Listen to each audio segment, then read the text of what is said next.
A Protestation of Innocence. These are the true and pious confessions of Geofri of Forten, a humble pilgrim far from home.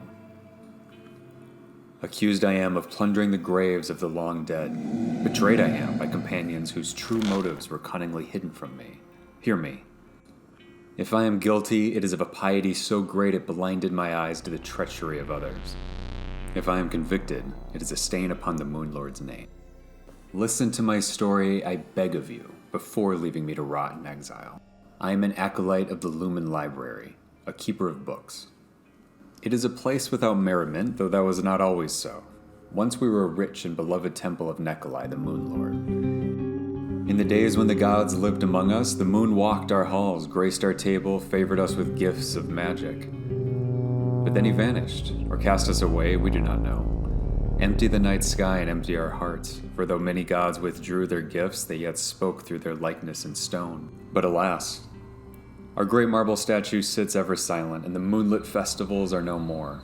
We spend our days writing civil records and cataloging dusty tomes in silent tedium.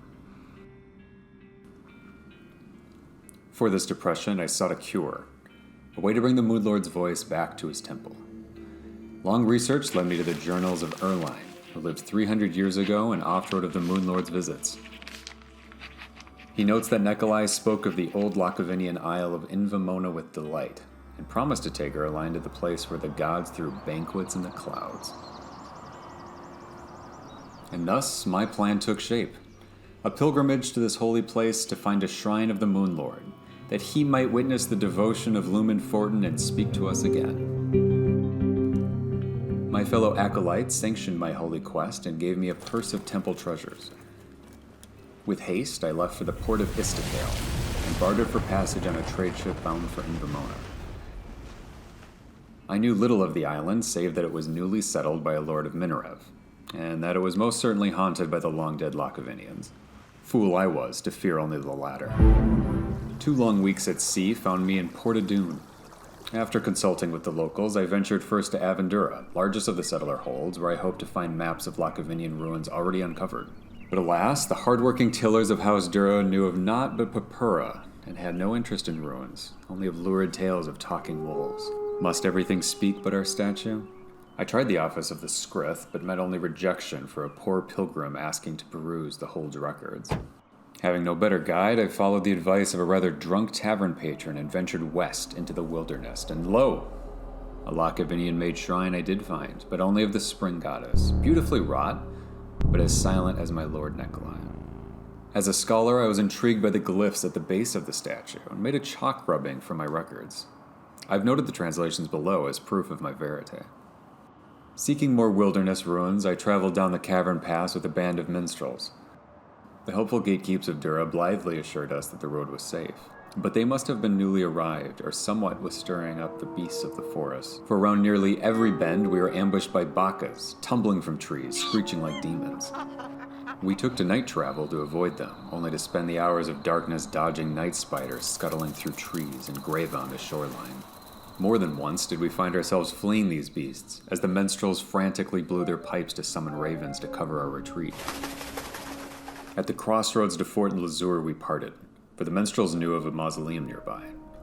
Grant you, a tomb is no temple, but ancient texts seem to suggest that Lacovinian crypts transported the living as well as the dead through their halls, surely leading to even more ruins.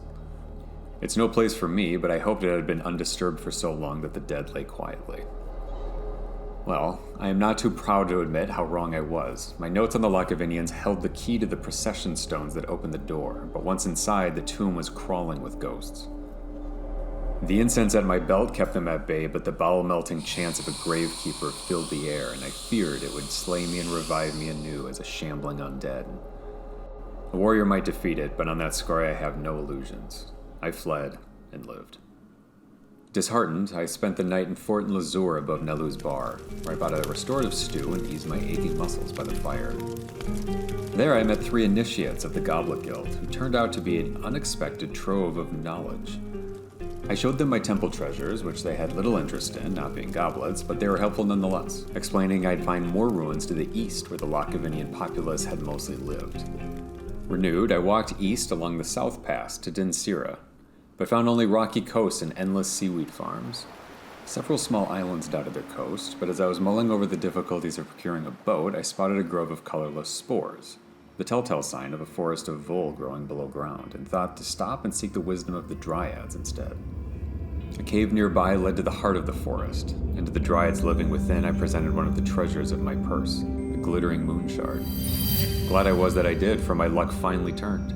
In return for my largesse, they told me what I wished to hear.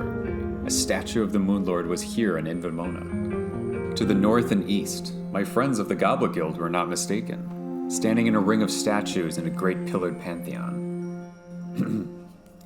I hope you are still with me, good reader, for this point marks the beginning of my downfall. Flushed with excitement, I left the grove and continued east to Dinvarens. There I stopped at Liviu's Inn, where I chanced upon some travelers poring over Locavinian glyphs. We fell to sharing stories over spiced mead. I was delighted to hear they too were scholars, studying local ruins. I told them of the Pantheon, and before the fire died, we agreed to journey there together on the morrow. Ah, reader, I am ashamed to admit how easily I was deceived by these rogues. For I joined them upon their boat, all trust and amiable innocence. I should have known when we were set upon by Skilpy and my companions had bows in hand ere I could let loose a scream, that they were not as they seemed. I should have questioned the bags of incense, the heavy rings engraved with Locavinian glyphs their fingers bore. We sailed wide around the eastern shores of Invimona and docked out of sight of Duramare. Pillars rose high over the mists, and we picked our way carefully through the swamp toward the ruins. And there I finally saw the Moon Lord, a silver statue as shining and glorious as the one in Lumen Forten, the end of my quest, in reach. But then, oh, how it all went so wrong. A strangled cry turned my head, and for the first time I noticed we were not standing under a canopy of trees, but a web of dripping flesh. A distant patter of footsteps and children's laughter echoed around us. And as one we turned and ran, away from the scurrying, the gore, the chilling whispers. Turned and ran, but only to meet an enemy more dire. The guards of House Dura. They called us thieves, grave robbers. I had naught on me but maps and scrolls, I swear it. Is it a crime to look at ruins, I ask? To run hands over luminous mosaics, to touch an altar of silver so bright it was as if the moon itself shone through it. Or I would have asked, if those pitiless guards had not knocked me out cold. When I awoke, head throbbing, tied to the seat of a boat, they said I'd been caught in the act of grave robbing, that my party's bags were full of stolen treasures from tombs all over Invimona, and I myself had a temple relic in my pocket. Alas, so I was betrayed. One of my thieving companions must have slipped it in there, trying to save their own skin. Mine is a pilgrim's quest, and I am innocent of these charges. May Nekali's moonlight cast me to stone if a lie this pen has written.